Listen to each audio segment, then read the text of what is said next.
Hey guys, just want to take a minute for our sponsor, J4 Flower Horns. If you are sitting in front of your aquarium wondering why you're no longer enjoying it, well, number one, you may not see them, so clean the glass. But two, bring a piece of the extreme to your tank. Have some fun. Go to j4flowerhorns.com. He not only has amazing award-winning flower horns you can get nowhere else, but also extreme fish like Bashirs, Platinum Bashirs, Albino Arowana. He even has Blue Eye, Bristlenose Placos, King Kong Parrot, Cichlids. What do you guys want? Go there. Go now. Find yourself some extreme for your tank and get 10% off while doing it. Go to j4flowerhorns.com and use promo code aquariumguys at checkout for 10% off your entire order. Also, to celebrate J4 and Flowerhorn sponsoring the show, we put out a little love. Go to our merch store. You'll see it in the show notes. It's the Aquarium Guys merch line, and we have added a new line of merch saying, I love cock. Now, cock, K-O-K, is the ball on the front of a flower horn. So certainly check out the silly new merch line. Love for you to pick some up. It certainly helps the show, and,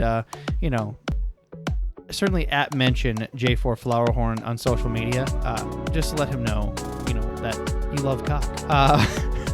Guys, keep the stories coming in. We want to do a user-submitted story time for Storytime 4. Certainly send those in. You can send them to the Aquarium Guys Podcast website. At the bottom of the page, you will find our contact method. You can email it to us. You could send it a text message. Whatever's most comfortable for you. Hell, you could even send us a audio recording of you telling the story. But send those in, and let's kick that podcast.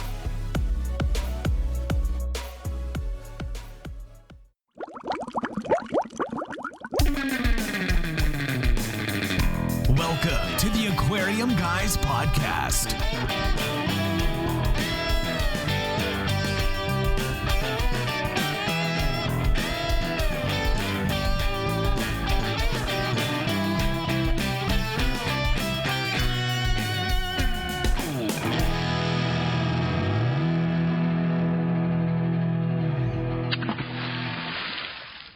Hello, Governor.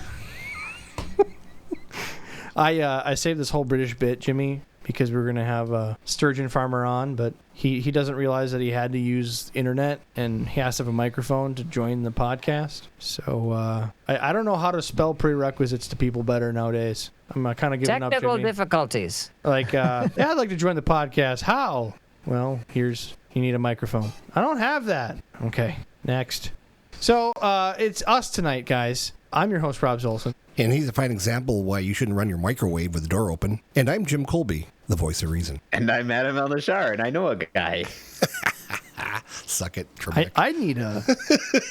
I actually need a catchphrase because I feel like that's insulting. It is. That was insulting. Don't run the microwave with the door open. Well, it's messing with your head. Speaking of insulting, we have a few different options that we've kind of jiggled around for backup plans when our guest decides to not have internet or microphone. And nobody liked my idea. I wanted to go streaking. And nobody said everything. Yeah, but this is an audio podcast. I know. As much as I'd hold a microphone up to your dong, I don't think it would talk. We don't say that. I don't think it would talk. So, guys, we're going to be talking about ethics in our hobby. The one topic that you probably would never guess would come from this podcast. But we're going to hit it anyway because, why not? Do it before we lose money, right? Have we made money yet? I don't think so. No, but I feel like we're going to get something tonight. So, guys, we need to get into the news. Adam, I feel like we should have like a broadcast thing. Welcome to For This World News. Tonight's top story by Adam Elnashar. Adam, how's it going? Pretty good. And the top story? They found out that cuttlefish can pass a cognitive test that human children and maybe even you can't pass yet, Robs. Exactly. Wait. No.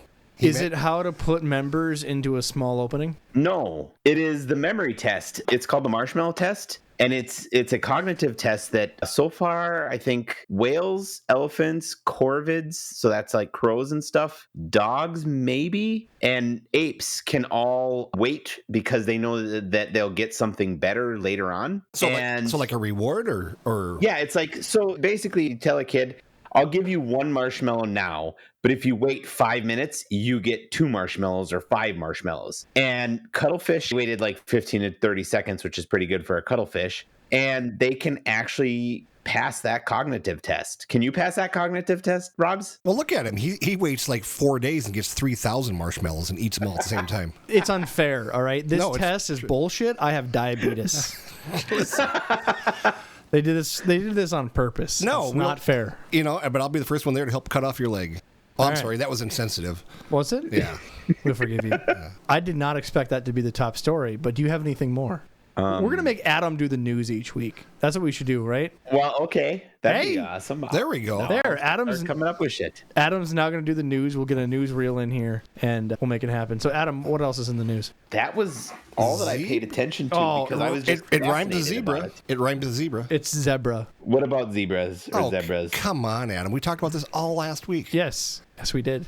Zebra mussels? Oh yeah, the zebra mussel. Wow. Thanks for showing up, my friend. My goodness. Holy. Zebra mussels were found in mossballs Yes, they at were. Petco's. All across 26 states so far. Yeah, I was going to say not just Petco's, but Petco's were probably the ones that were most affected. Okay. Apparently, that was traced back to a Ukrainian supplier. Yeah, Well, that was their first problems. You can never trust the Ukrainians on Oh, anything. yeah. Let's make them mad now, Adam. Right. We have such a fan base in Ukraine. If you pull up zebra mussels on Wikipedia, it says that they started in Russia, in the Ukraine and stuff. So it makes total sense that that's where they came from. And it's mostly the ones that you see in the pint container at your local big box stores. Yeah, they're prepackaged. They're not just loose mossballs and aquariums that they'll scoop for you. That's why it's really targeted at Petco, because that's the ones Petco really focuses on. Yeah, and our local DNR in North Dakota, Minnesota are all going around to all the different pet stores, and they're checking them out.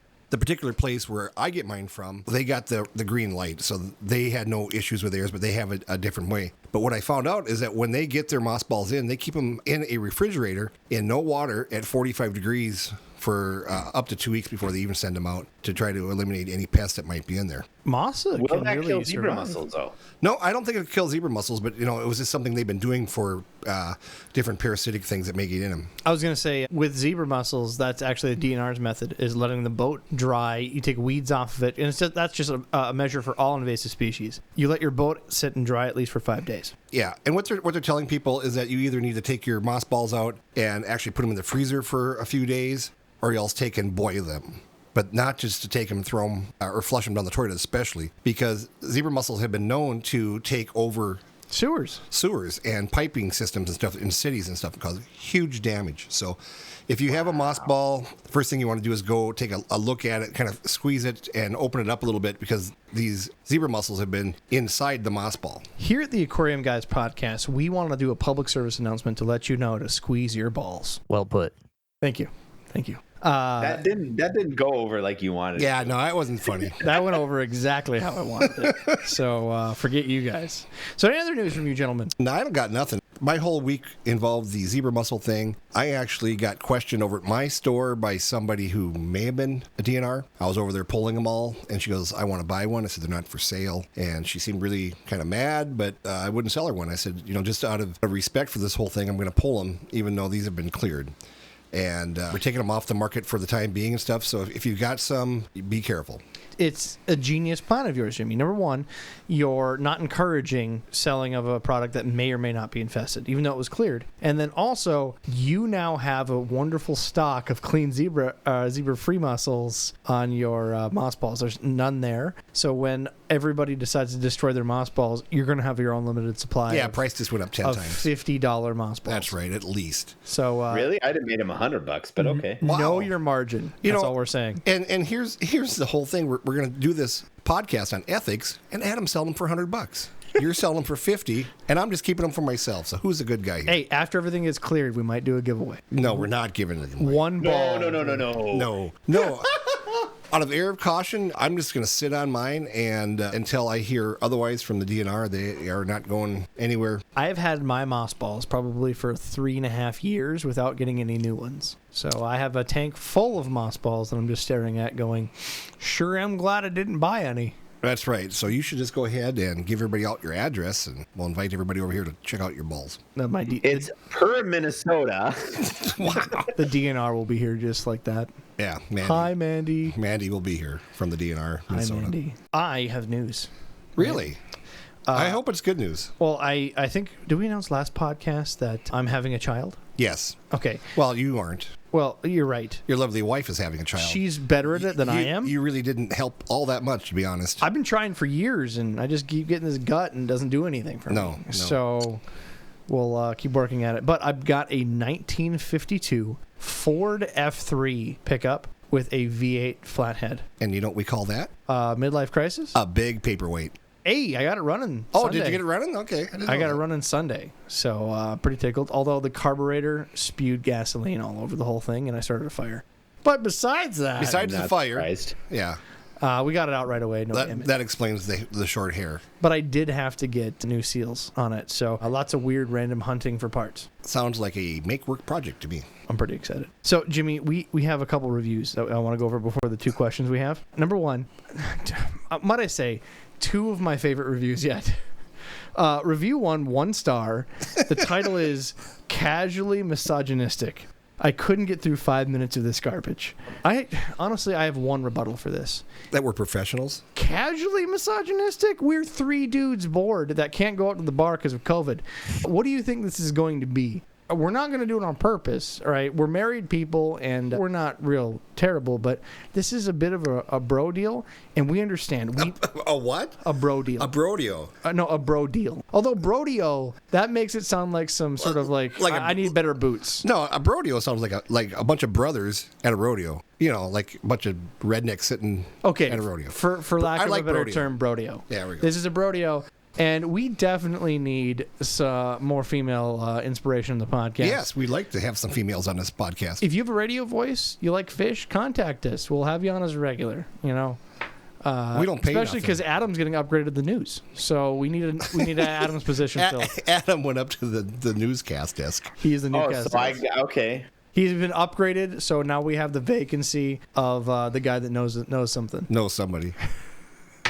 That doesn't go away. No, it never gets old. It's gonna. And so we got 1 star. We're gonna get. Was that from that one? Was that as low as they could give us? That I think is, yes. Well, hell, I'll take that. That was a pretty good one. Yeah.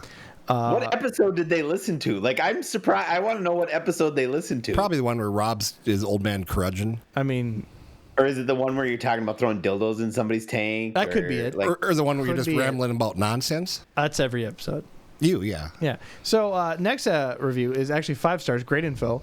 Says, came across this podcast last summer. It's awesome fun. This is from Minnesota, and I am from there as well. Well, that's why he gets it. Or she gets it. Right. Just got into the aquariums 2 years ago. I'm young-ish, 25, and looking for ways to keep and get more people into the hobby. Question, how come Adam is not announced at the beginning of the podcast? Yeah. So we're going to upgrade that. Are you going to? Well, I was like, can we pay the guy to say 3 names? So instead, I'm pretty sure with the new intro, we're just going to be like, no names, and then we're all even. Adam's got 3 names. Adam Elnashar. Well, if you go in That's 3 names right there. You know what? You should do the damn podcast. It's just Adam Elnashar and just skip our names. Well, if you go to the Discord, my moderators had a lot of fun with this. So if you go to the rules of our Discord, and Discord is actually where we do this podcast live, people. We have rules?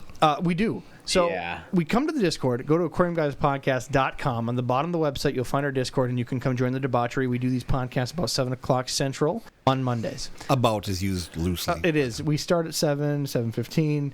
I'll look at 7:30. If you go to the rules, it'll say here, welcome to the official Adam Elnashar and the Aquarium Guys Discord server. This Discord is for Adam Elnashar and the Aquarium Guys. So clearly they thought it was funny enough to put Adam as the featured headliner above us. It's from Bob Ross. Right. So Bob's been dead for years. thank you, Bob Ross, for changing that to the Adam and the Aquarium Guys Discord server. I want an official Bob Ross painting. Does anybody know where I can find one of those? I have long stories about Bob Ross paintings, so whenever you're ready, I'll tell you about them. Secretly, there's a Jimmy nude Bob Ross painting. No. But no, we need to get that fixed. We need to get Adam upgrade, especially now with his new title as a head of news. So is that the only hookup that you don't have, Adam? What? Getting an official Bob Ross painting? Well, Yeah, how do you not know a guy? because it's not illegal. That's why. That's right. Oh, never mind. So wait, are they illegal to own? no. I'll Okay. I am a big big Bob Ross fan. I love Bob Ross. And Bob Ross started out, he was in the military up in Alaska, and that's when he started drawing all the happy clouds and crazy trees and stuff. And he would do an entire season in 2 days. They would come in there. Wow. They would come in there in the morning, and they would do episode after episode after episode after episode. And they would do this for 2 or 3 days and do the entire season. And at the time, he wasn't getting paid anything from PBS and wasn't making any money, but could see that he could get a brand going with his Bob Ross tutorials that he would do. Every one of those episodes, he did 3 paintings. He did one before, which he kept off to the side so he could look at it. And then he painted the one he saw on TV. And then he did a final third one to give to a local PBS station. See, I thought it would be like a speed run. Like you're a video gamer, you try it once, you do it live, and then you do it for the record to see how fast you can go. Yeah. And so anyway, he was so good at cranking these things out. A lot of these were given to the PBS stations, the local ones, and they would put them in their lobbies and whatnot. But to find one, an actual Bob Ross one, I have found 2 in the last year. They run anywhere between $10,000 to $15,000. Holy shit. Yeah, and there was always a question about where did all these paintings go? Because there's no way that they're all gone. Well, there was just an interesting, PBS had a special on it. One of the family members has all of them in a warehouse. And I want to say it was like up on the East Coast somewhere. And they have them. I know a guy from the East Coast Warehouse District. There you go. So you might want to give him a call. So there is a lot of Bob Ross paintings just sitting there.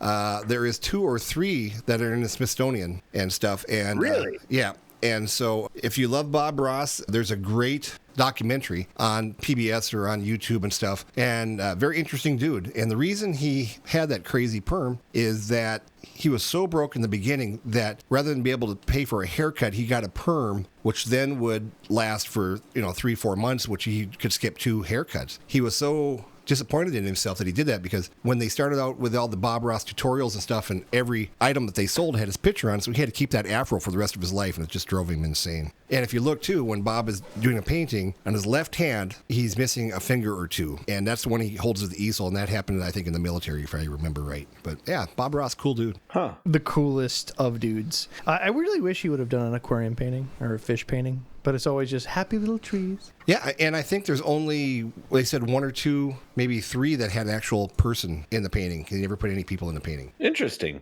So there you go. There's your Bob Ross fact for the day. That's good to know. I know, I'm not even going to bother saying, because then might as well have to edit that one out.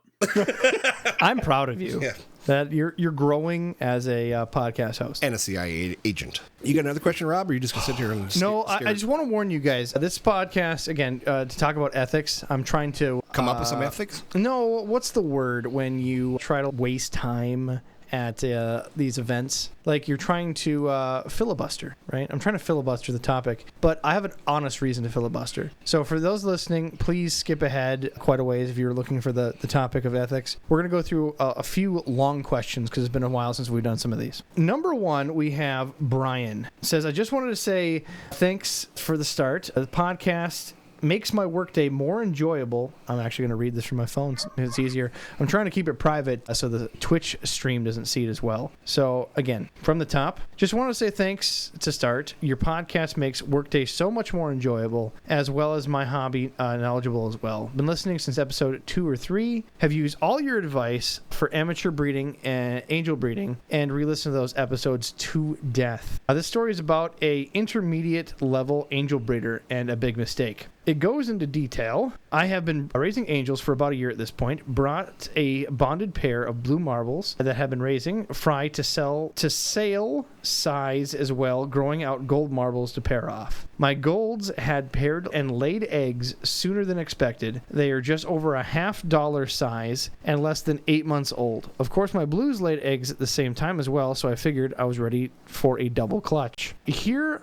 I am, hard water, so eggs have to be pulled at a low ppm tank to keep them viable within 4 hours of laying. 80% distilled water, 20% tank/tap water. I decided that this double clutch midsummer was perfectly in line to supply my local fish store all winter. Then some, sorry guys, it's rather rough written. Enough supply for my fish store all winter, and then some, so I went in for it. Okay, it's just lacking commas, and I I'm clearly epileptic. So he basically thought he had enough fish to supply his pet store for the rest of the winter, right? Right. Okay. I was happily raising 500 to 1,000 fry in a 5-gallon I had. Reached about the smallest size you can tell that it's an angelfish. Daily water changes and double prime was keeping up at this point. I started noting burns from ammonia not being covered fast enough and ready to move them into a large grow tank. In my haste and excitement, I started scooping 1 centimeter angels onto the large hang-on acclimation containers. I had 3 of these just stocked with my angels and too many to count. Moved them to the larger grow out and started to see a 10-minute timer to acclimate the temp. Stepped out of my room and the timer went off. Pretty sure I went to smoke. Walked back at the 10-minute mark and all 3 acclimation containers were no longer full of swimming fish. Instead, their bottom was 1/3 of solid sleeping fish in apostrophes. Completely spaced oxygenation for the containers. 90% of them were all CO2 gas and passed out / dead at this point. I drained the 5-gallon tanks into a water bucket, tossed in a double air stone, started dumping angels as fast as possible. Luckily, some began to bounce back as soon as they hit the oxygenated water, however, most didn't. I ended up with about 1/3 of around 200 surviving. I stopped counting the dead fish at 50, and this was a 1/5 of the pile. In hindsight, would have been more than I could have dealt with long term, as I have been struggling with the remaining stock. 6 months later, have plenty of angels going out, a dozen plus a week with no end in sight. So he provided a picture, rather familiar picture for us, Jimmy. Yeah, I'll show you some pictures from last week. Last week? Yep. Well, I guess loss does feel better when someone else shares it. So what did you lose, Jimmy? Oh, you're sharing a picture of, what are those, 2-inch angels? Medium-sized angels. Medium-sized angels gone. Ordered some from one of my suppliers and came in all dead. Poof. It happens to the best of us, and to remember that you have oxygenation that you need to keep, especially in buckets. I think every beginner deals with that as an issue, trying to keep a bunch of different fish in the same tank. If your heat is raised, know that your water does not keep oxygen in the water near as well as cold water. And you can't have some of these fish like angels in cold water. So you have to keep stones on them even when acclimating them. You know, I want to point out just the obvious that I've been so guilty so many times myself, but the phrase has been coined by my buddy Ty, who says, always hedge your bet. And so if you've got 1,000 angelfish in a grow-out tank, you probably should have 6 or 8 grow-out tanks. So if you lose one tank, you don't lose the whole kibosh. And I've been guilty of that too. You know, you get lazy. They've all done fine all together in a small tank, so they'll all be fine in this bigger tank. But after you get that many angelfish in there eating and pooping and stuff, it's hard to keep up with the water changes and whatnot. And I've walked away from a huge tank full of angelfish like that, and I was going to do a water change on a Monday night. I thought, well, I'll do it Tuesday when I come back, and I get there Tuesday and they're all gone. So you can never stress enough about doing a water change or even having a drip system when you have that many fish in a tank. Yeah, hedging the bet definitely helps. Generally, when I'm trying to prepare for breeding, I have to have grow-out stations. You can easily have a clutch happen anywhere, but you need to know how many you're going to have and what your success rate is to be able to know how to hedge it. I have a 90-gallon filled to the brim with Plecos.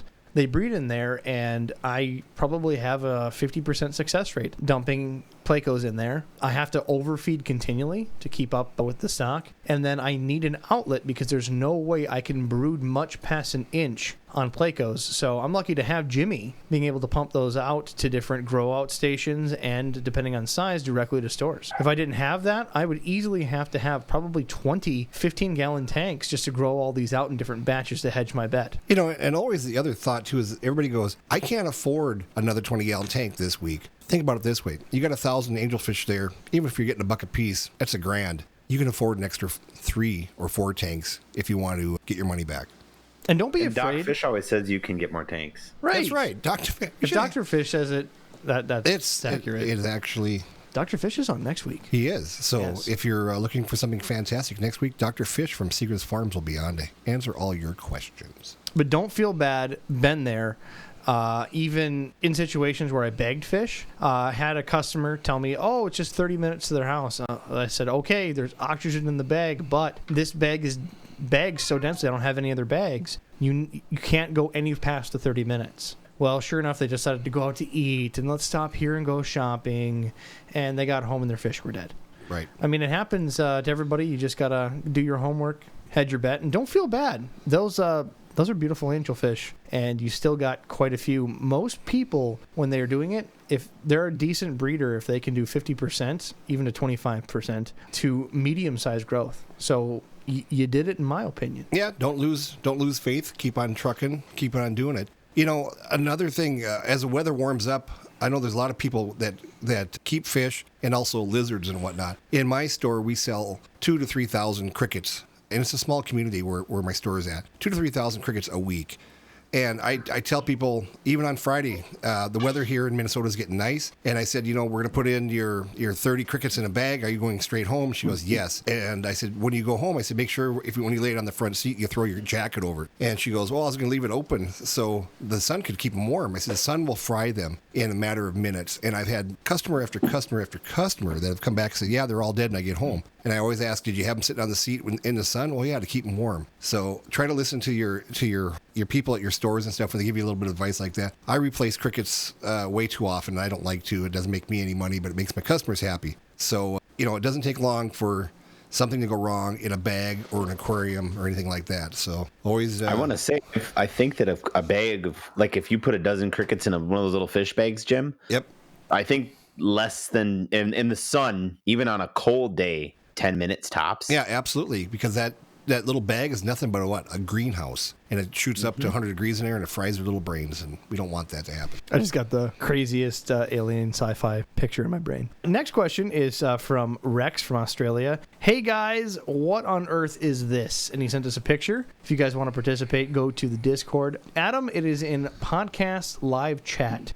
There's a picture. We see some Placo tubes. I'm going to actually, go forensically zoom in on this one. I'm assuming he means this thing down here. It looks like a leech, kinda. Do they have leeches in Australia? Oh, I'm sure they do. I would assume. It's some sort of parasitic thing, I tell you that. See, here's what really throws me for a loop, right? It's shaped like a leech, but I also see like a mouth here, like it could have been a baby fish or something. Could it be a fry? It's really hard to see. Is this the belly? Is this the top? I think more angles at the object would help, but first thought is it's some sort of parasite like a leech, but you don't see white or blonde leeches. So, yeah, without knowing what else he has in the tank, but seeing that he's got pleco caves. I see it looks like ghost shrimp or mono shrimp. They look like ghost, actually, yeah. I don't think they have ghost shrimp in Australia because they're pretty limited on what they're allowed to bring into the country. Well, this shrimp here that he has is pretty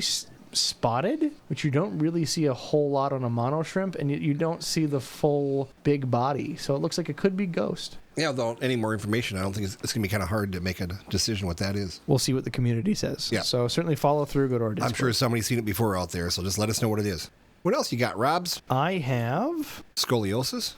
Matt emailed us. Says, been listening to you guys for a while and love it. Doomed to Fail episode was a great dose of reality. Again, I need to go do this on my phone. I need to learn better here. Is that whole episode that we talked about my first marriage? Yeah, Doomed to Fail. Yeah. Absolutely. Doomed to Fail episode, great dose of reality. Could see this one as a series. For me, I have...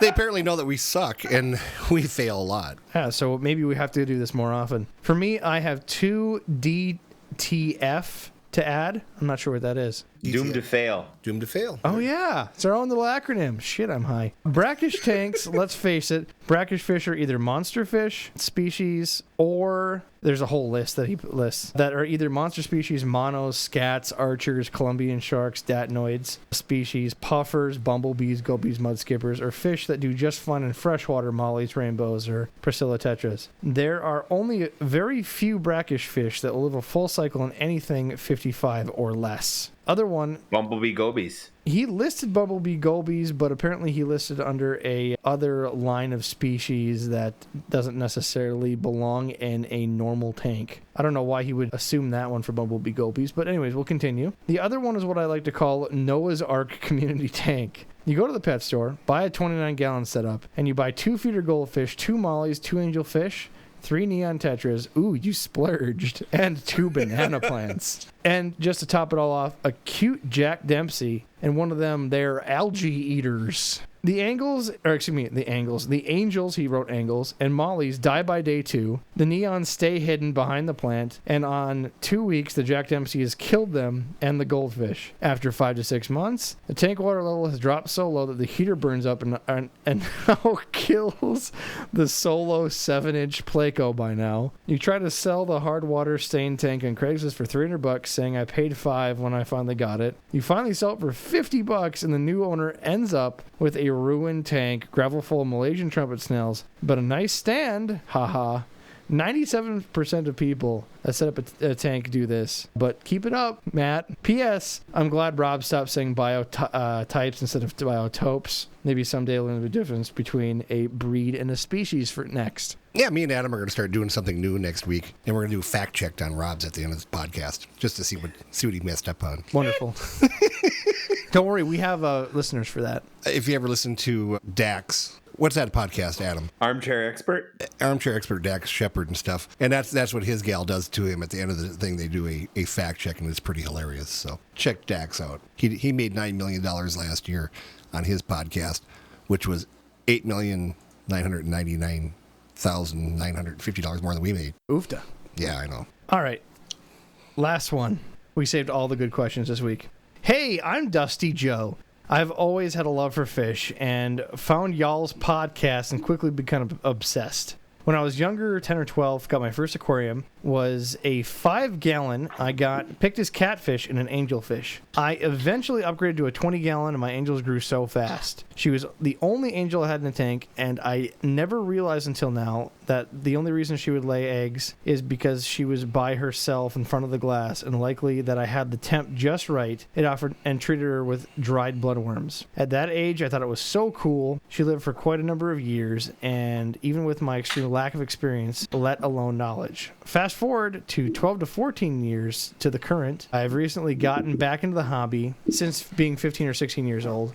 I've gotten a 60-gallon with an Eheim canister filter running, Amazon swords, 3 koi angels, 3 silver striped angels, 4 honey gouramis, and 5 green cordy catfish. And once again, I find myself obsessed. But my question is recommending on what you have to do to start a saltwater aquarium. I've just bought a 125 aquarium with a stand. That said, the stand doesn't have room for a sump due to the way it was designed. So I've gotten 2 Eheim canister filters that cycle 240 gallons per hour after head pressure, so it should cycle the entire tank approximately 3.9 times an hour, theoretically assuming I won't have any dead spots, of course. And also planning on getting crushed agonite for my substrate, along with lava rock with the intentions of eventually becoming a reef tank with fish. I was thinking of acclimating a few mollies to saltwater condition, being that they're brackish fish and relatively affordable to get with the nitrogen cycle started. The main fish I'd love to have in this tank is a porcupine puffer, and an assortment of other community fish, including yellow tangs and clowns. What recommendations would you have for me to get started? I've seen videos online about reef information I'm looking for. Maybe I just can't get satisfied. But is there something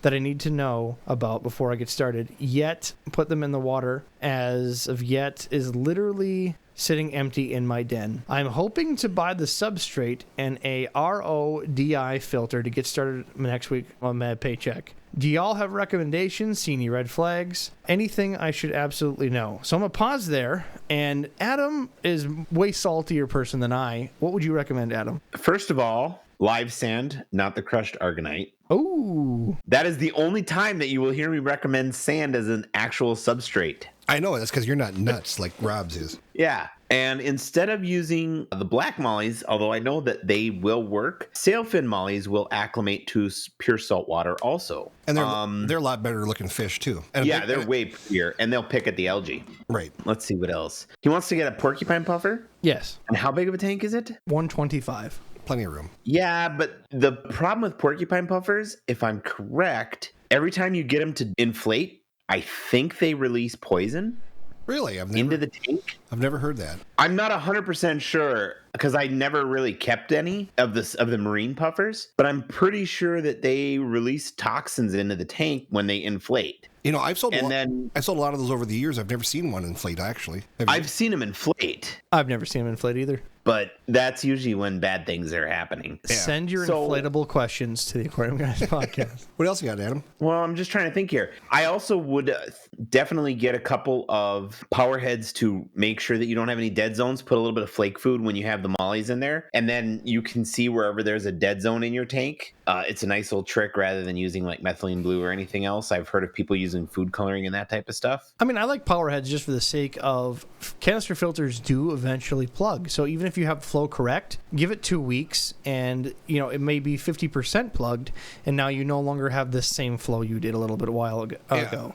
So you can't trust it where a power head is going to give you consistent flow on that spot ongoing. And what I like about Adam's idea about the power heads is if you're going to be eventually putting corals in there, you need power heads just to bring food to the corals. And spend the extra little bit of money, and you can get some of those power heads that rotate back and forth. You can set them for... Those are really nice, yeah. You can set them for, 80 degrees, 90 degrees, 130 degrees, to however you want. But I totally agree with that. The other thing that I would do is put on a protein skimmer right away, and get yourself educated about saltwater, and don't skimp on good equipment. Because, if you're talking, you're spending $50 a fish, $40 a fish. Why are you worried about spending, $60 on a good power head, and why are you spending, $90 on a good protein skimmer? Without the proper stuff, you're just wasting your time and money. And the more fish or animals that you have in there, the more often you're going to have to replace the salt. And salt's not cheap, so get ready to spend a little money on your tank. But they are a wonderful tank. And I'd almost think that you could put the hang-on back filters instead of the canisters.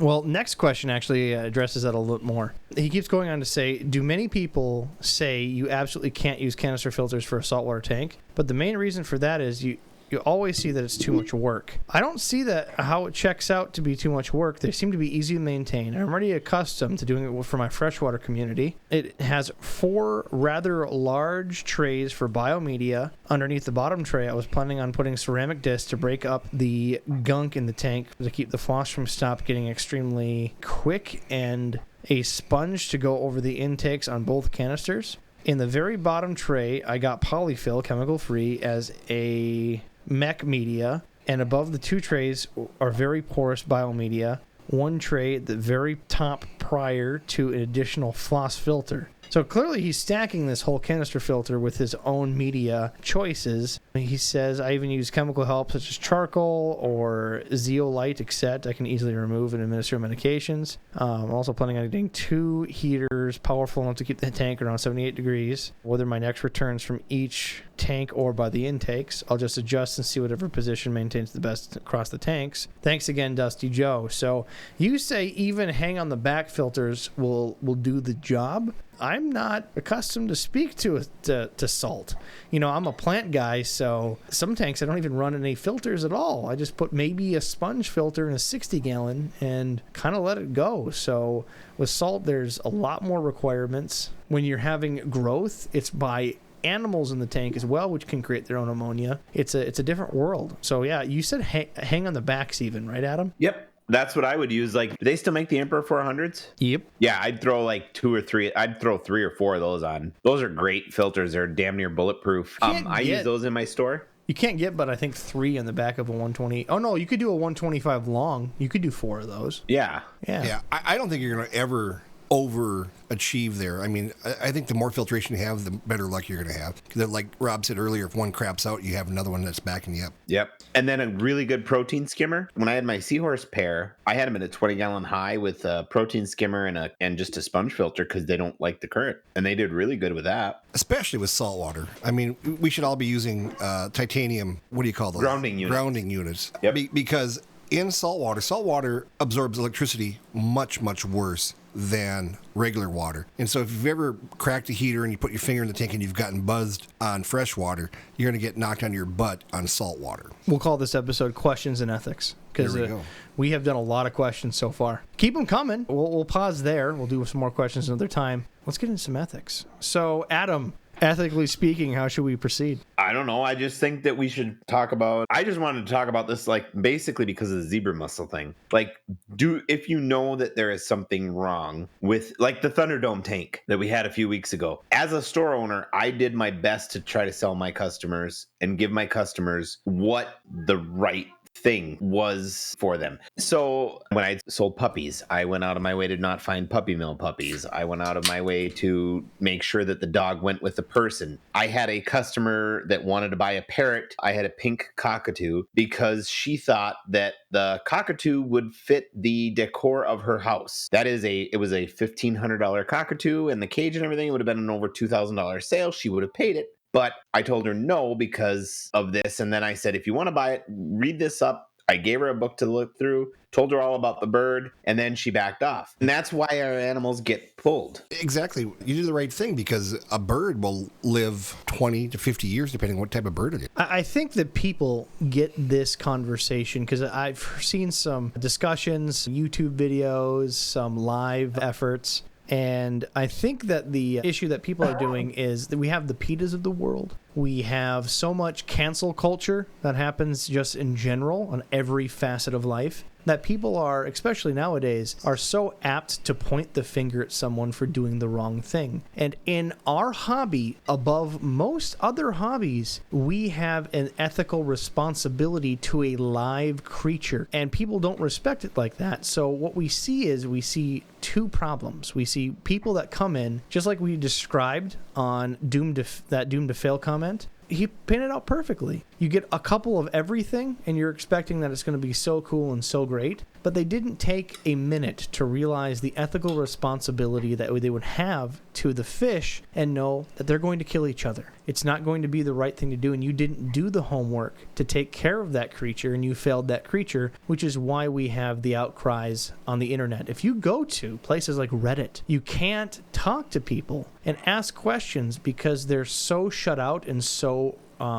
calloused to people abusing fish and not doing what's responsible to the creature. So you see people that say, no, you can't have a beta in anything but a 55-gallon tank. No, you can't even keep a certain type of fish because they're normally in an open ocean environment. And you see a lot of extremes going the other way, and they shut out people of the hobby. So that's one facet. And then you have the facet we talked about, the people that I just want a cool pet because I think it might be fun. That's a wonderful experience to go, but you have a responsibility that it's a live, living creature, and now you have to do what's best for that, along with growing that passion that you feel, man, this would be fun to have some fish. And every person in content creation, every person within the hobby that has to cover this, has to deal with this somehow. And now we're seeing on top of it, ethics in taking care of the environment with our hobby. Like we see with these zebra mussels. Jimmy, you pulled your moss balls off the shelf. There's different questions we have to continually ask ourselves and make the correct decision because it's our responsibility to do what's right for these creatures. So in doing that, I think we could all have some points on different things that we believe is ethically correct because of our research and responsibility. Yeah, it has been so in this cancer culture, like you said, Rob. I like cancer culture. That's hilarious. Exactly what it feels like. I mean, I get it. I mean, we talked about it, Adam and I talked about it the other day,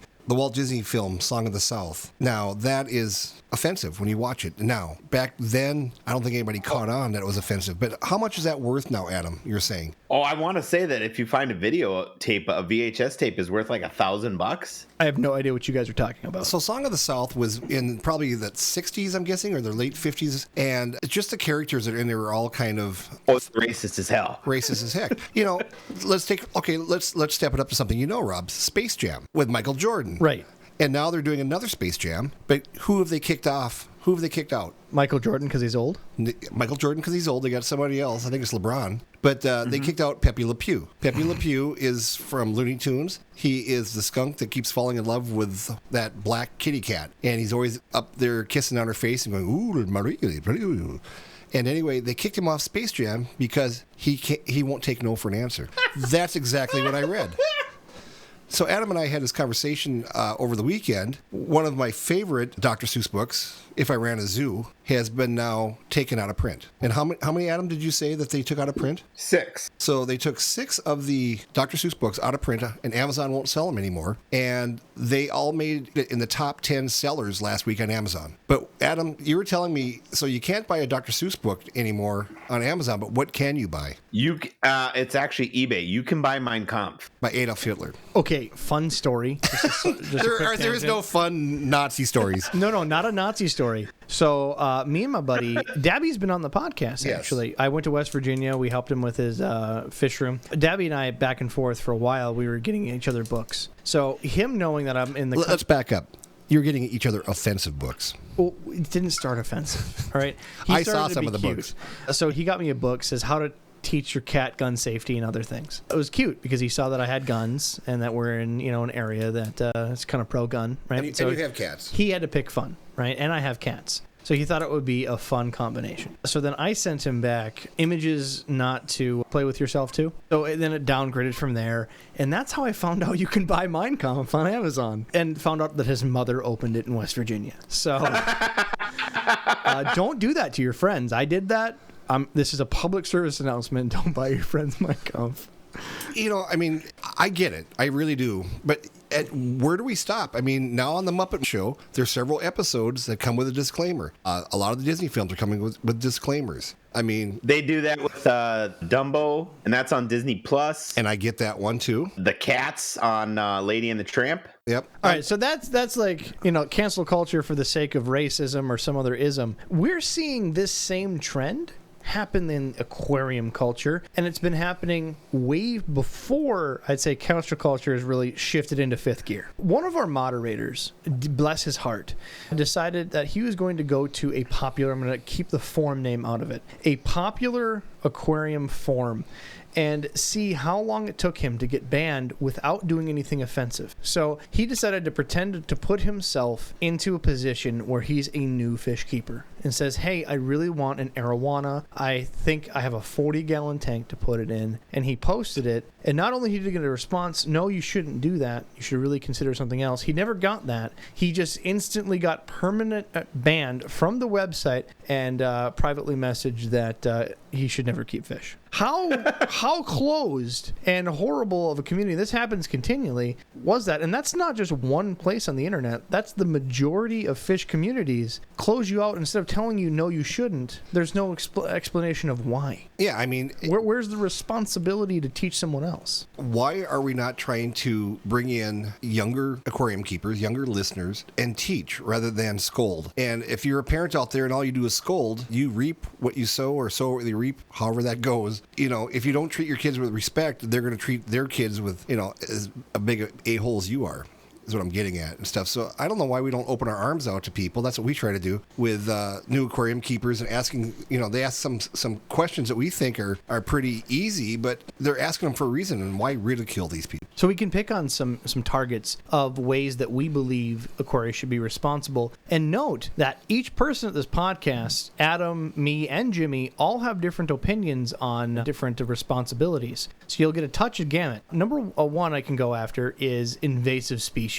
That's pretty easy. You'll see that destruction of zebra mussels, invasive plants, like we have Eurasian milfoil here, take over lakes, kill ecosystems, and it's a pretty big given. If you decide that, or hear news, so like the mossball thing, that your stuff is infected, educate yourself. How do I treat that? How do I get rid of that? Where am I supposed to go to find that? That's a given. But also invasive species in your area. What was it last week, Adam? We talked about different species that are now propagating in Florida even more, like the arapaima is now a big invasive species that are expecting it to take over some certain waterways in Florida. That was banned already, but a fish keeper wanted to do it, and there went into a lake. We're talking about invasive species. We did have a little bit of good news last week where I sent it to you guys. I don't know if you read it. The osprey, the birds, the osprey are making a huge comeback in Florida because their main food source is apple snails, which is an invasive species in Florida and any southern state. And these birds are eating these apple snails by the millions. And now the birds have really turned around and they are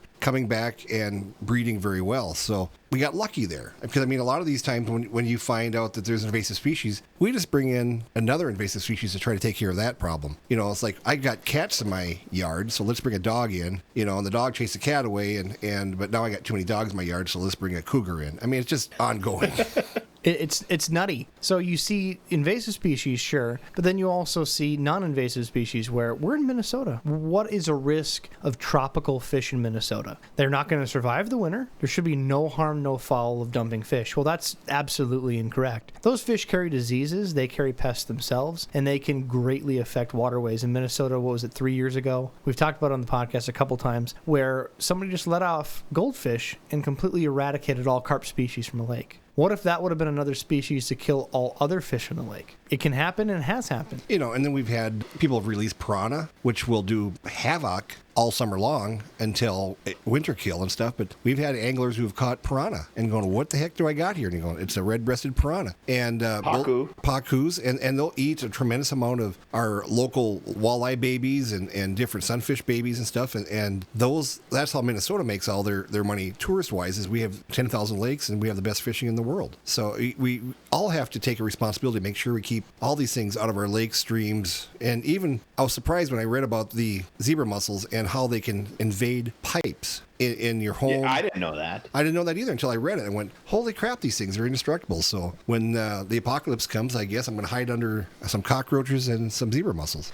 And hopefully And Malaysian mussels is on the trumpets. menu for you. That's right. Yeah. No, the trumpets are going to be what comes and gets him. Yeah, trumpet snails. I got a feeling when I die and people come to my funeral and stuff that everybody will come in with a handful of trumpet snails and just dump in my casket and giggle. I know I am, Jimmy. Yeah, I don't. Even though you're going to I will outlive make me. sure that does not happen. What's that? You'll make sure it I will won't make happen. sure that doesn't happen. Yeah. Everybody will come out and say, oh, Jim looks not so good. Why does he have a baggie of Coke in his left hand? Why does he have a blue ring octopus sucking on his face? Oh, Adam was here. No, that's his left nipple. Yes.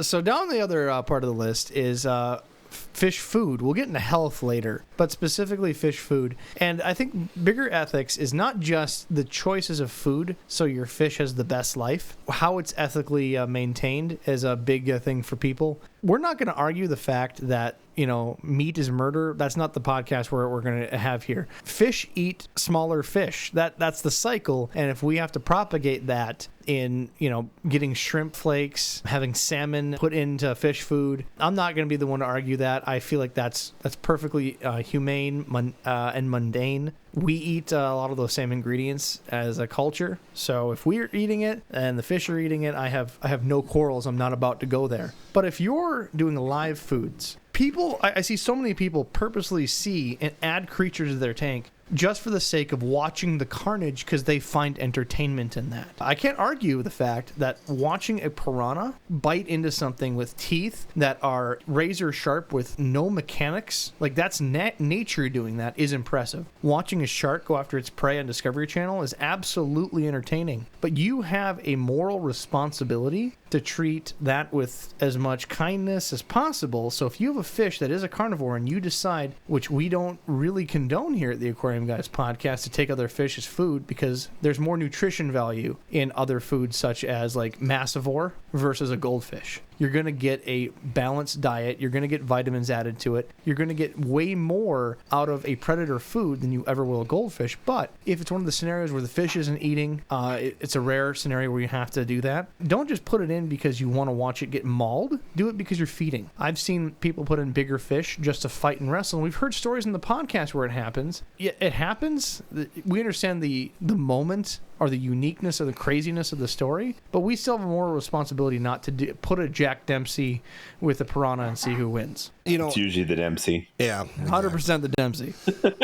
I actually just had somebody give me a pair of Dempseys on Friday, and I brought them home and I gave them away on Saturday, and I just didn't want them in my tank because it's just one thing more I got to feed. But if you're one of those people out there that has 20, 30 tanks, which we like to call a nice start, then something dies. I always had an Oscar. Somebody gave me an Oscar years ago, and I kept this Oscar in a 55-gallon tank by himself. And every day, if you've got 25, 30 tanks, if a fish dies, you can feed the dead fish to the Oscar. And I don't see any problem with that. And if nobody dies, then the Oscar doesn't eat or he has pellets that day. So, if you have the big predatory fish in your big fish room and stuff, that's a good way of disposing the carcasses, is what I'm getting at, rather than flushing I keep them snails for that.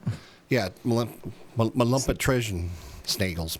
Snails work a little slower than one big old chomper, but they do the trick too. Yeah, I mean, we had Charlie the catfish for how long? Years. Rest in peace, sir. And he had a balanced diet, but he also was fed what passed away. He's a scavenger, and that was part of the circle of life. But we've had comments about our last story time episode, Thunderdome, and we're there to tell stories because we've all been in those situations.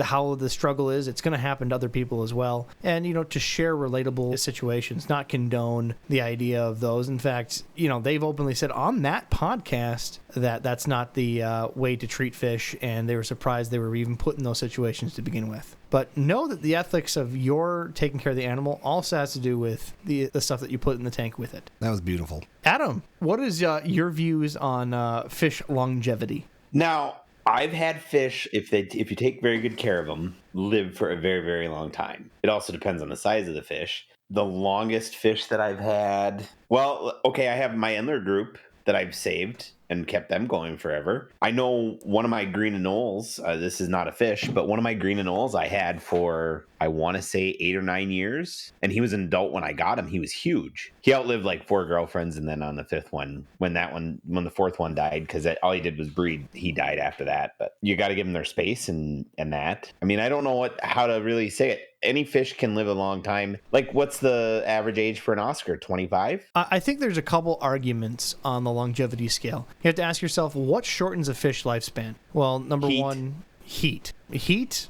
Number 2, breeding. How often they breed. I think that both of those are kind of incalculable. If you're going to have someone measure a fish by and say that you're shortening its lifespan by half because it bred, well, that's nature's intention on what should have happened with that fish.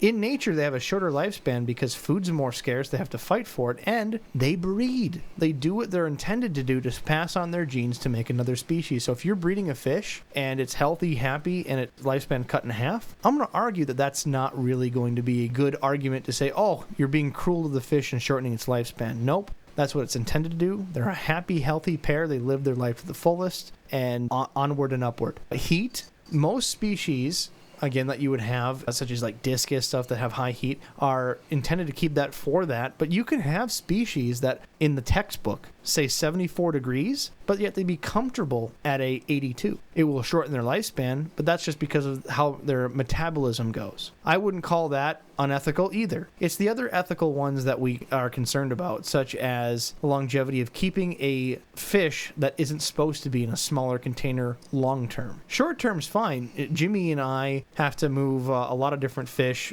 different stores. And Jimmy, how many neons do you keep in a 20? 20-gallon tank, I keep about 200. And how long do those 200 stay in your tank for? 10 days tops. 10 days, at most 2 months. They're not going to be there for long. They're kept short term, and then they go to a permanent home. And that's another ethic requirement. Even in my store, I sell neons up to a 50 count. So the more you buy, the cheaper they get. And I'll dump 100 fish in there, and I might have 2 customers that come in and grab 50 at a crack. But those fish seem to do so much better when they're in a large group. So talk about ethics and whatnot. We have the glowfish, which drive people insane. Oh, should we get right into modification since we've talked about longevity? Might as well. Might as well. And so the other day, I went down to my store and I delivered fish. And I'd purchased 25 glow tetras and 25 glow danios. And these fish are not painted. They've actually been modified by DNA of, say, a jellyfish for the redfish. And depending on how you look at it, I mean, you're looking at animals that have been bred who are a cheap, zebra danios are cheap, retail-wise, and so are white tetras. And so there's so many different flip sides of this. I mean, they get these brightly colored fish that get young children excited and adults. But then you go, well, they're red and they're green now. Well, that's the natural state. They'll actually, when they breed, they'll pass it on to their youngsters. So That's one flip of the coin. Other side of the coin, you got the ones that are dyed, where they're actually put in water like an Easter egg, and they're dyed. And I don't think that reduces the amount of longevity on those fish. But the ones that drive me crazy are the ones that are injected, which they don't do a lot of that anymore. But they would inject them with stuff underneath the skin, and that is totally wrong. What do you mean they don't allow that anymore? Well, you don't see it a lot anymore. I mean, when I first started in the business 30 years ago, there's a lot of stuff that was injected. But like the fruit And the tattooed. and tattooed. But the fruit, the fruit tetras that you see now are all tissue absorbed. But the ones I'm talking about too are the painted glass fish are actually taken out of the water, and they'll paint a bright green stripe or bright red stripe on that. And after 3 or 4 months, that will come off. And so they're just trying to take a cheap fish and to get more retail out of it. So, I mean, there's so many different debacles that you can talk about. I think that there's a standard that I keep myself to in modification for fish. Number one, I didn't do it. That's not a good enough excuse, in my opinion. If you're going to get yourself a tattooed fish, well, I didn't do it, and he looks like he needs a home. Terrible excuse. You're supporting the industry that continues to do that. Someone's in the back with a paper and pen going, how many fish did I sell this week? Shit, I sold a lot of tattooed fish. You're supporting that to encourage them to get more in. The best thing you can do is not purchase that fish if you disagree with how it's being treated, how that fish is being fed, how that fish is modified.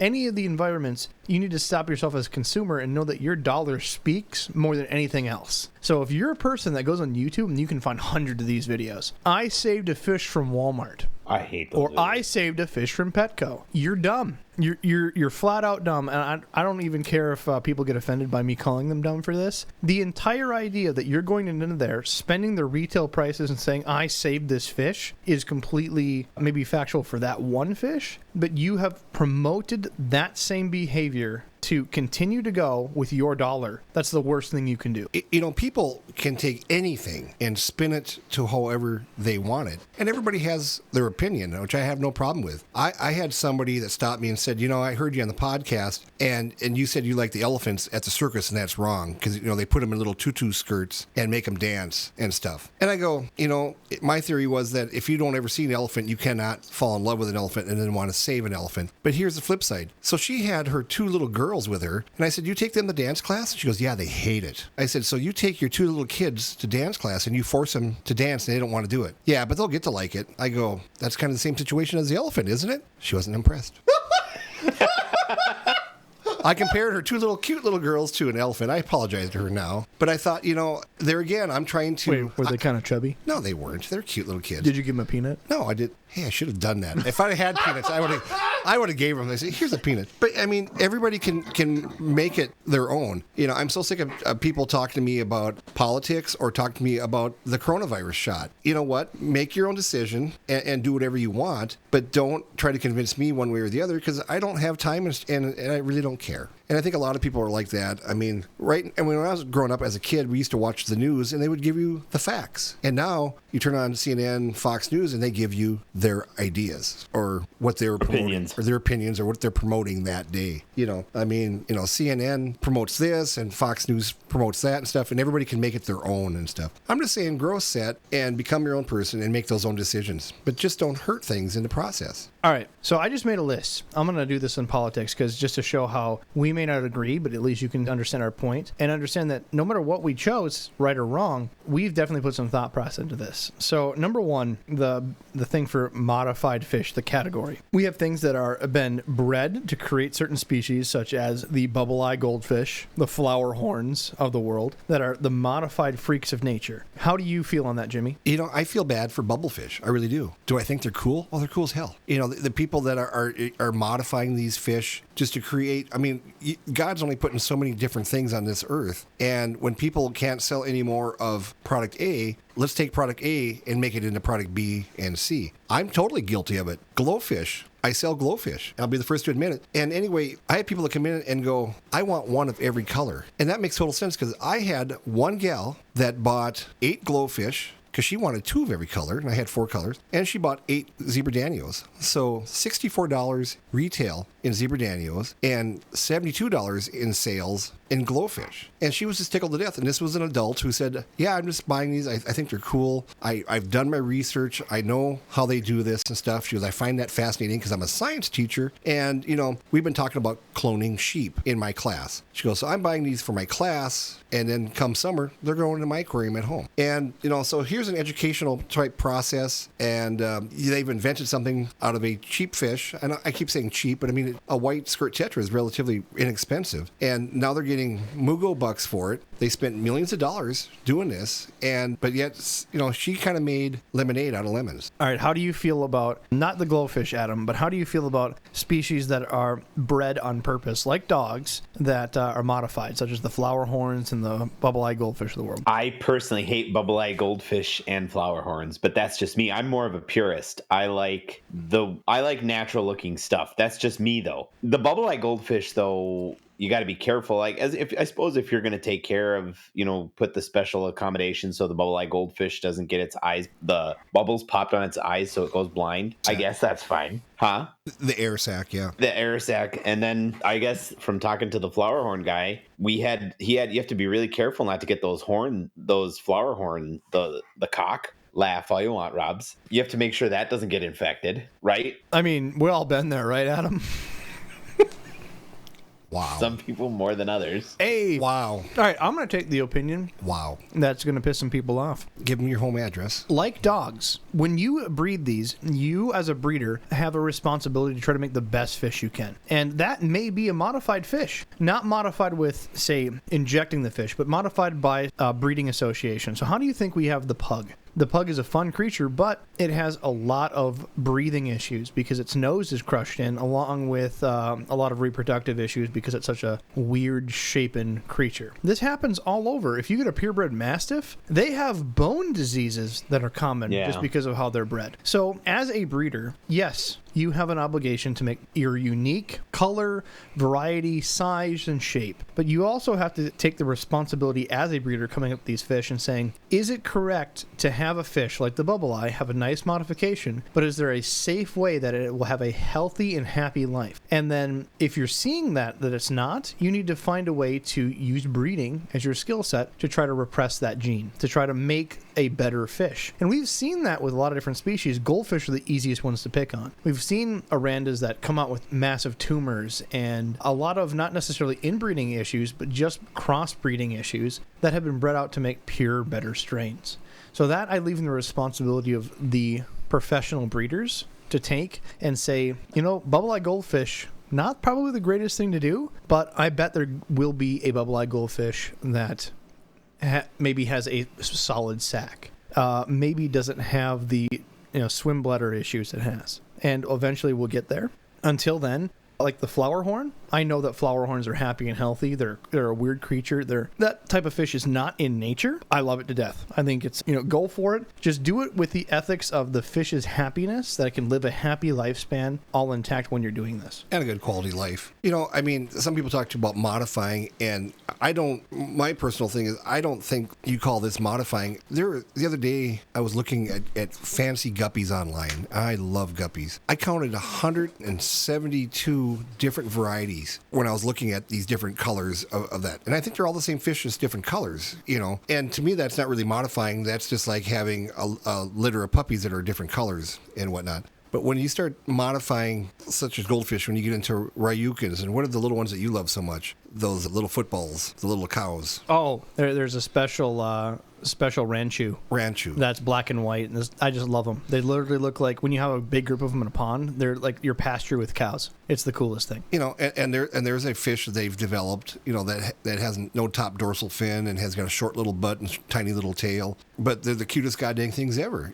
So it's each your own, I guess. Make your own decisions, but educate yourself. Don't believe everything you read on YouTube. Question from one of the listeners. Robs, how about teacup or other short body fish? I'm going to address teacup on the head. Teacup is a shitty marketing attempt most times when you hear the word teacup. If you're getting it from a A dog breeder? Well, I'll give you the benefit of the doubt. Maybe you have created a strain of dogs that is half the size that could actually be teacup. In fish, that is not how this stuff works. If you're getting a teacup stingray, that's someone selling you a reticulated stingray that's an asshole. And it's just a small baby. It's you're getting it at a small size, but trust me, it's not going to stay there. And if you're putting it in a small tank, that fish its organs will outgrow it, killing it and shortening its lifespan. That's how What fish about the work. bat ray people? That's on the list. It's on the list. So we'll just go to short body. I don't have a problem with short body as long as it keeps to the same process when you're breeding. Is it going to live a happy and long life? Can you use that weird gene modification and still have a fish that lives a maximum lifespan or longer? Balloon mollies, I used to hate them all the time because they would have problems with pregnancy. They continually miscarriage or die during birth. They would have half the lifespan, mass amounts of drops or swim bladder issues, and sometimes they would be tumorous. That I have bred a bunch. I have yet to have that happen in the last 4 years. The strains that I have last longer than my normal mollies. They eat well, they breed well. I actually have more babies out of a couple of my balloon females. So I feel like that is a short body example. A balloon molly can have good strains, and I have no problem with it. I mean, just let's talk about human beings. And when you have small people, dwarfs, and I mean, unfortunately, they most of them have a shorter lifespan. Okay, can somebody help me? If you're listening to the podcast and we use the term little people and dwarf because we all watch TLC and someone told us that's the appropriate term. Every time I hear dwarf, I think that you're a bearded person holding an axe on Lord of the Rings, right? When I hear midget, I think you're that sweet ass comedian. Or was that Brian? I can't remember his name. You're telling jokes. You're the coolest human being on the planet, and you're also 3 foot tall. So help me out with this. Is that really the thing we can't say, midget? I've been told a lot of things that you can't say anymore, and that is one word that I've been said that people say you cannot say that word anymore. And so, I like how I said it and you're not. right, Right. It's just ridiculous, the things that offend people. I mean, not ridiculous. I get it. But Brian Williams. Amazing. Brian Williams is hilarious. Brian Williams is an extremely talented little person that crushes normal comedics. Like, he's just literally probably top 3 comics of all time in my book. yeah, but back to their health. I mean, they don't live long, unfortunately. Really? I know nothing about little people. I mean, they have a lot of health issues and stuff. I was up at Adam's store 15 years ago, and Adam lived in a small town, or not a small town, it was the town of Grand Rapids, Minnesota, which is famous for Judy Garland was born there. And if you don't know who Judy Garland is, the girl from The Wizard of Oz. And I delivered to Adam, and what do they have up there, Adam? Is it Judy Garland Days or something they have? Yeah, we have Judy Garland Days. Yeah, and I think her daughter comes in, and some of the actors that played in The Munchkins. The Munchkins, yeah. Yes, and I went to Hardee's, which was just down the street from Adam, and I went in. I had a 2-hour and 15-minute drive home, so rather than try to eat a burger and drive with my knee, as most of us do, I decided I was just going to go take a break, and I sat in there, and in walked 1, 2, 3 little people. Here's the weird thing: I kind of recognized the one, and here they sat right next. Was it Brad Williams? No, it was the mayor of Munchkin City. And his wife. So they were old.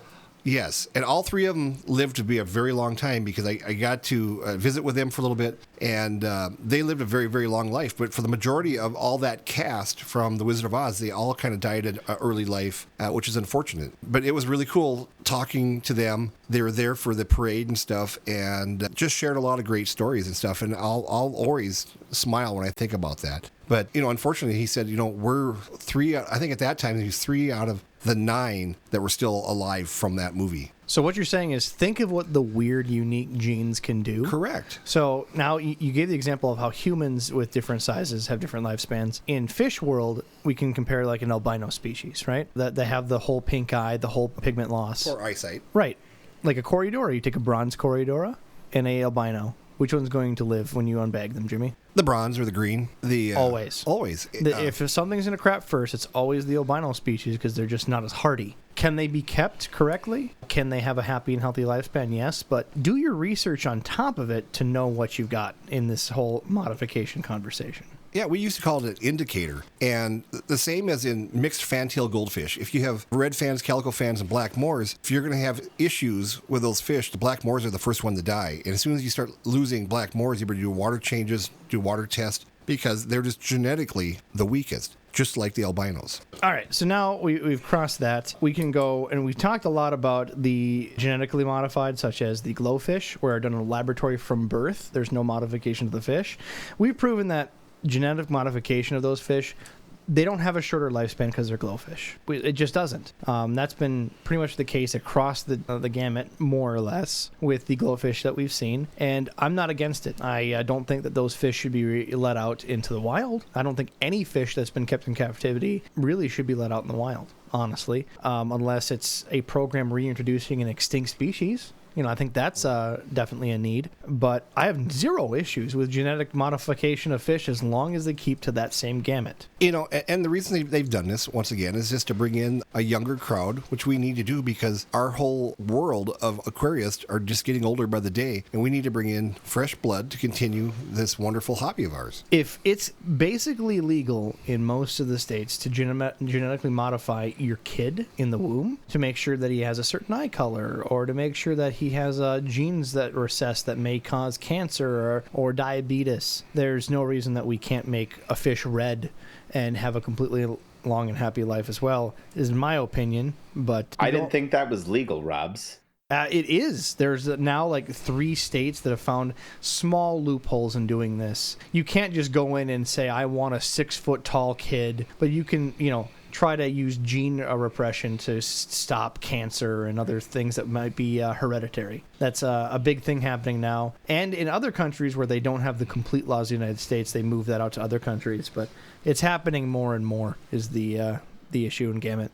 What country is it? Is it China or is it Japan where they only allow you to have 2 children, or only to have? I don't remember.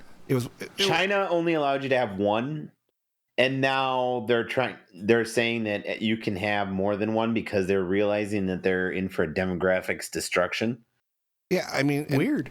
And it's just sad that you've got governments making decisions for people like that when you can have a family of 4 beautiful children and just have a large, wonderful, happy family. So that's why you got to go to the United States, where they won't tell you that you can't, but they just make it unaffordable. That's right. Make it unaffordable. And if you don't listen, we're going to give you a COVID test and a COVID shot and a labradoodle. All right. Adam, dyed and injected fish. Oh, I hated him. I never even carried him in my shop. Ask Jim. He tried to sell them to me all the time. I hate them as well. We see different species, and even like some of these new pet store owners. I had a buddy of mine message me, hey, I got this sweet strawberry arowana come in. I'm like, strawberry arowana, you know what that is, right? They have 2 processes. They either take a baby arowana and they use a bleach compound and they dye color into it so it has this like pastel reddish color. Or they take the eggs and inject them at a young age, which they don't have a large success rate doing that. So dipping is the most appropriate process for a dyed fish. Oh, I didn't know that. I had no clue. Well, certainly, I mean, it's up to you. It's your pet store. Educate your customers about that if they ever ask. I mean, it's your call, but now you know, and you can make the choice given the responsibility. Bowing to peer pressure. One of my stores said, we're never going to have glowfish. We're never going to have, the painted glass fish. We're not going to have the fruit tetras. But in order for them to compete against the big box stores, after about 7 or 8 years, they finally said, we're going to have to carry them. Because they'll come in, ask for them, and then turn around and go over to the big box store and pick them up. And she goes, so I lose all the extra sales because she goes, I want to sell you fish, but I want to sell you fish food. I want to sell you a net. I want to stay solvent so I can keep my store open. So unfortunately, a lot of these stores are just kind of, you have to bow to peer pressure. Myself, I love the fruit tetras, that are blue and orange and all the different colors, but they're I compare it to being colored like an Easter egg. I have stained my hands blue several times, methane blue, and they'll stay blue for 3-4 days, and people call me Smurf. But to me, that's not half as bad as the people that inject stuff into the fish, and that I can't stand. So there's a couple different methods. Like the arowana, they have pretty rigid scale combinations, so they use a bleach compound. What Jimmy's referring to is how a lot of wholesalers used to argue a lot of these dying fish. Now they just don't care. They're not even trying to make an argument. But they used to say that some of the processes were literally the same as putting food coloring in, and some of the fish happened to absorb it. It was essentially the same lines of dye. And some fish species, it can work that way, but it's mainly due to juicing with food.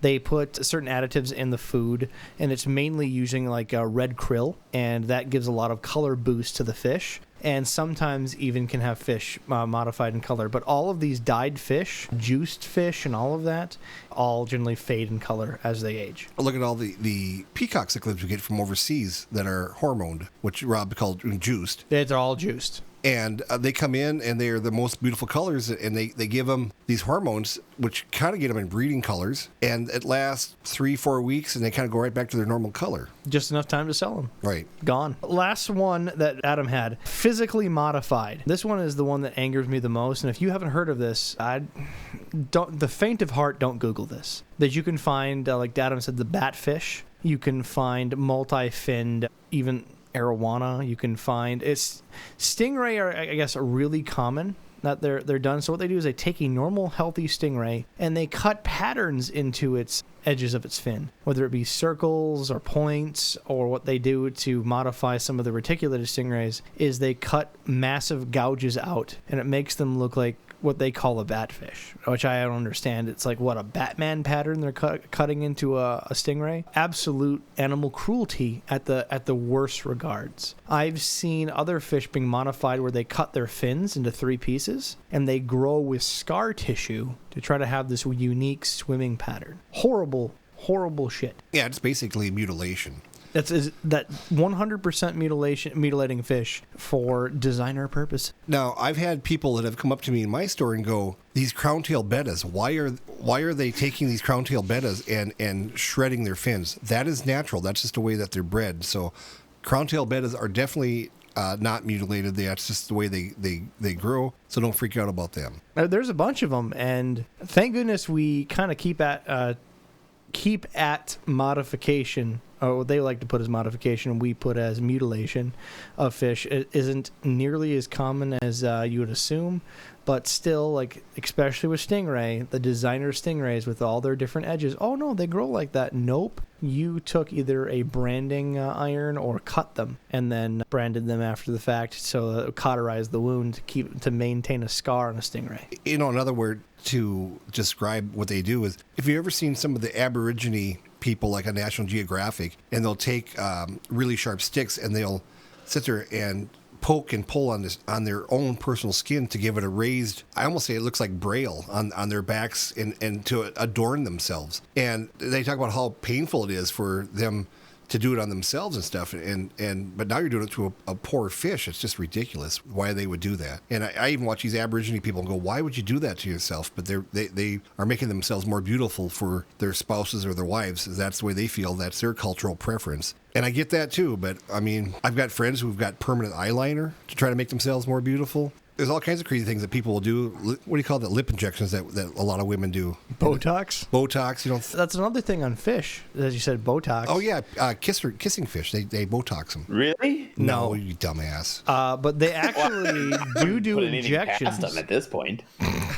They have done injections. I haven't seen it in a long time, but they used to do injections in certain fish to give them bulges in certain areas, just so they have a different pattern. What? You wouldn't have the fish for 6 months. It would pass away, but that's another thing that I've at least seen in the past. I haven't seen it in a long time, thank goodness. I've never that's gone seen forever. That's interesting. I think that does it for fish modification, but horrible stuff, you know. I always keep it the rule of thumb. Do they live a long and happy life? Is it going to affect them in breeding, swimming, eating? And go from there. And did it cause pain to the fish? That's why I'm, genetic. That's why special breeding I'm not necessarily against. It just has to be done in responsible ways. The last one, which we've kind of encompassed with all of our topics, is health. Ethics in health is, I think, the most crucial. If you have a fish and you decide that you're going to take that fish, put it into an aquarium that's too small for it, you're going to overfeed it, you're not going to give it proper needs. Like, for instance, you'll see different puffer fish that need to have snails, clams, different things to cut its beak, different diets. That's the real key in how to get better and better at the hobby every day. That's why we do this, is because we're trying to essentially take our cube and replicate a healthy, happy environment for that fish. Whether it be completely recreating the bottom of their natural habitat, or making one that certainly adapts the fish that might not be so natural in the first place. There's nothing wrong with taking a SpongeBob figurine and putting it in there, as long as that SpongeBob figurine isn't taking away from the requirements of that fish or creating a negative environment for that fish. In fact, most of those toys really do create wonderful habitats. I'm looking at a PVC pipe sitting in the bottom of my aquarium just because, one, it functions as a trap for me to catch hundreds of plecos, but two, I leave it in there because it really does give a place for tiny babies to hide from all the other activity in the tank. So do your homework on every species. Watch your fish's health, not only for its feeding habits, but teach yourself every day to become a better fish keeper so you can own the responsibility and proudly say that you brewed a friend in your tank. That was sweet. I just keep, every time I say that, I think of that like 1950s like weird cartoon where the guy, Mr. Limpet, Don Knotts. Yep. Yeah, that just creeps me out. Scrap, what do you got, man? I don't have a whole lot. I mean, as a new fish keeper, relatively, started about over a year ago, and then now, since I became editor of this thing, I've learned so much from you guys that it's more or less I've learned from everyone else's mistakes, though I've made my own over time. So I'd say, I've tried to keep fish in bowls and things, and they not do well. I've kept fish in bowls that do well. I said do, but you said do. But yeah, you're right. It's a matter of giving them the environment and understanding. If you have your basics down, like understanding your cycle and understanding your basic requirements of the fish and stuff, and like you guys started out saying, don't go out there and try to get some monster fish right off the rip. I mean, you might get lucky with a catfish and have him live and not be able to, not even know he's there. But at the same time, you might not get so lucky and have a funky smell in the corner one day. So... Yeah, we're not the people saying what you can and can't have. We're the people that try to give you the tools to make an educated decision. So if you want to actually buy a Pacu, you better have 1,000-gallon tank or a pond and wear a mullet. That's right. Shout out to Big Rich. So yeah, definitely do your homework and learn from everybody else's mistake. It's just much cheaper, easier, and less painful. Be ethical because it's a responsibility you owe to the fish, responsibility you owe to new fish keepers, and the hobby in of itself. To stick around and become better as we all grow together. Now, I don't know if you saw it up there that one of our listeners went, you can't say the word that you said, and that we have to call them little people. I did. Did you see that? I feel like that. And so you were schooled. They also are upset because I didn't mention Wee Man. I don't know. See, I can go on Brian Williams because I know he's a fantastic person of his art. Wee Man, I guess, is a skilled profession of his art as well, but that art just happens to be, shitting in public, chasing obese men down the road in a diaper. Is he not? Not my forte as the little person to be a great example. Yes. But I see he could be a great guy. I don't know. I think he's dead. Are you serious? I think Wee Man. Yeah, Wee Man's dead, I think. Wee Man's dead. Mini-Me from the Austin Powers films, he's passed away. Wee Man can't be dead. Got a great story about Vern that was Mini-Me. One of my friends was at a club where women take off their clothes, and Wee Man was up on stage on his scooter causing chaos in Minneapolis, Minnesota. Wee Man is not dead, you jackass. Wee Man not dead? Really? No. You got me, though. But Josie is gone. Kid Rock's Josie. Who's Josie? Kid Rock's sidekick. I need to know little people culture. Clearly, I don't know half these famous people. So Kid Rock has Josie, right? Am I right there, Scrap? Was it Josie? I think he's passed away. I think I remember the name, but I'm not familiar enough with... You would remember the song that he sings with Kid Rock. So, but yeah, unfortunately... Just because I'm younger than you doesn't mean I know everything about being a kid. About Kid Rock. Come on, he's from Michigan. He is from Detroit, yeah. Yep. Shame. What else you got? Anything else that we need to talk about and cover about ethicalities there, Adam? No. I mean, I would just go by the golden rule, whether you have a business or treat other people how you'd like to be treated and do your best to be an ambassador. Give people room to make mistakes. Yeah. That's what I would say to do. Give people room to make mistakes. The next unless time- you absolutely know that they're going to make the biggest mistake ever. The next time But you don't decide tell to go people on to a quit. form and yell at a child because he put a beta into a gallon container, just kindly step away from the keyboard, all right? Yeah. Unless you're going to have to say something constructive to help him in his hobby. Yeah. It's okay to be nice to people. You don't have to be a dickwad on frickin' internet. We're looking at you, Reddit. There we go. All right, guys, if you like what you listen to on the podcast, go to aquariumguyspodcast.com, bottom of the website. Heck, in the show notes, give us a tip. Keeps the lights on. If you want to sponsor the show, get some, message us. We'll do some fun stuff. Jimmy will take his shirt off and paint. No. I'll paint on your shirt, on your stomach. No. Well, regardless, we're open to ideas. And, support our current sponsors. They can help keep us lights on as well. You sure no body paint, Jimmy? No, you're not painting me. All right, we'll talk about it. All right. You can probably do some piercings or something. But Oh, until next time.